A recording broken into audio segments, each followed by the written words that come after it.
Who doesn't want to look good on a budget? Fast fashion is all the rage in 2023, and brands like Shein and Zara are knocking it out of the park with their sales. But if you look a little closer, some of these brands haven't always been ethical. And Zara has a whole boatload of controversies behind its success. But don't worry, we'll tell you all the inside details about how this fashion brand became the biggest retailer in the world.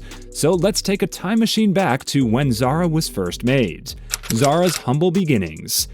Galicia, found on the Atlantic coast of Spain, is known for only one thing: the number of people who leave the area trying to escape its crippling poverty. So it's surprising that this was the place where Zara was born. Zara was formed all the way back in 1975, with a budget of only $30. Back then, it wasn't much more than your run-of-the-mill thrift store. It used to sell lookalikes and dupes of all the bigger designer brands at low rates. It was during the 1980s that the brand finally decided it wanted to be a little more than just a dupe store. So Zara started manufacturing its own clothing line.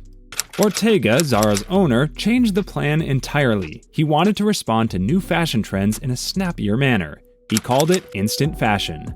Zara was able to stay on top of the new trends, recognizing them even before they became popular, and rapidly pumping out new articles of clothing that instantly became hits. And from then on, it was history. Soon, the brand was making sales all over the world. By 1990, it had entered the US and pretty much taken over most European regions. There's almost no country that doesn't know the name of the retailer. Zara makes its sales in over 16 countries. Whether you're from a developed country or a developing country, chances are you've seen at least one article of clothing from the brand. So what has allowed it to consistently remain on top? Well, it's not just one thing. There are some secrets that are good, and some that are downright horrifying. You know what they say, right? There are no ethical billionaires. But let's talk about the good things first. They let the name speak for itself. Zara, unlike many of its competitors, spends almost no money on advertisement. Instead, their popularity is only due to good old word of mouth. Zara's advertising investment is 0 to 0.3%, while traditional retailers expend 3 to 4%. Zara's cuts in advertising investments reduce total expenses, which makes international expansion more economical. So, how do people find out about it anyway? From all the money they save from advertisements, Zara is able to afford to build its stores in locations with other high-end brands. People are intrigued by the brand and check it out of their own accord. The company has a department that exclusively works on acquiring global prime real estate locations for its stores all over the world, and then it relies on its stores to create brand awareness. Zara is able to maintain about a 13% profit margin compared to H&M's 6%. That number is just absurd. But it's not just due to savings from marketing alone. There's a lot more thought that goes into Zara's strategy. Zara can pump out designs at record speeds. The brand is not a trendsetter, but it doesn't need to be. Staying on top of the new trends is working more than well enough for it. Zara is always ahead of the curve. Instead of coming up with the season's line in advance, the brand only designs about 15 to 25%. That's right, that means that all the rest of the articles are either designed at the beginning or in the middle of the season.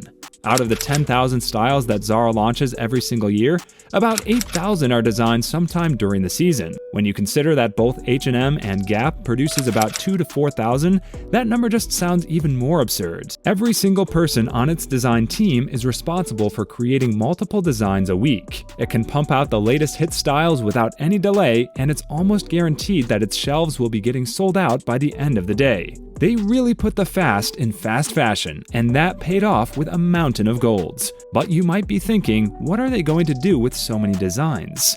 Better yet, how did they come up with so many of them? Zara had the perfect algorithm for that as well. They've created the perfect environment for customers. Their solution is twofold, and it pretty much guarantees that their customers will keep on coming back to their store as often as they can. First, they only create a few items of clothing for each design they come up with. The advantage? People know that if they get something from Zara, they're not likely to see 5 other people wearing the exact same thing. And don't we all hate it when someone else is wearing the exact same outfit? People who shop from Zara know that isn't likely to happen, and it's this exclusivity that works for them. People have the incentive to visit the stores more often, and if they like something, they're more likely to pick it up from the shelf, because they don't know if it will be there in a week. This is the same principle that luxury brands use. By reducing exposure to a single product, they've created artificial scarcity. And hey, if a product doesn't sell out, then no harm is done, right? It's not like they created a lot of the same design anyway. And that brings us to the design aspect of its business model. To come up with styles the customers want more,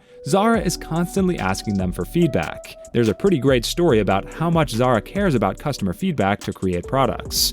Back in 2015, a woman asked a store assistant in a Zara store in Tokyo for a pink scarf, but the store didn't have any at the moment. All the way in America, the same thing happened to a woman named Elaine in San Francisco, and in Canada, Michelle from Toronto asked for a pink scarf as well. But just a week later, thousands of Zara stores across the world started selling pink scarves. 500,000 articles of clothing were made, and they all sold out in 3 days. And that left a lot of people wondering, how on earth did Zara create those scarves so fast? And that brings up the third part of Zara's business model. Be warned though, this is where things start to get a little sketchy. Ultra-fast supply chain. Its supply chain is one of the most efficient of any fashion retailer, allowing it to export clothing all day, every single day of the year. Twice a week, at precise times, store managers order clothes based on the sales data for what the customers liked and what they didn't. And twice a week, on schedule, new garments arrive. This means it only takes a few days before the new clothes are stocked in the stores. This pace is absolutely staggering, and it's only possible because over 50% of the clothes are made in what the company calls proximity markets. These include Spain, Turkey, Morocco, and Portugal instead of Asia. But there's a question that has been on everyone's lips lately. Just how ethical are Zara's labor practices?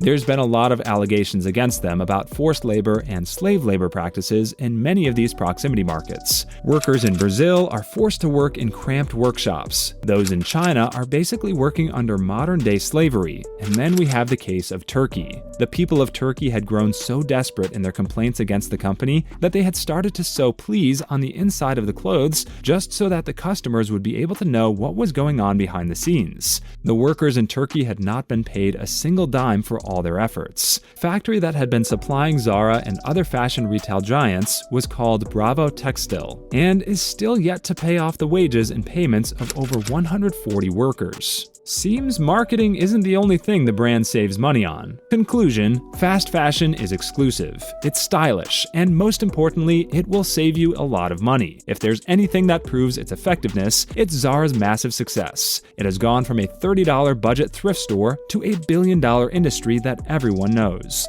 But while buying from stores like this, maybe we should all take a moment to ask, where exactly do these clothes come from? There's a lot we can learn from Zara, questionable labor practices notwithstanding, of course. What do you think about Zara's massive success? Let us know in the comments below, and if you like this video, make sure to give it a thumbs up, subscribe to the channel, and stick around for the next one.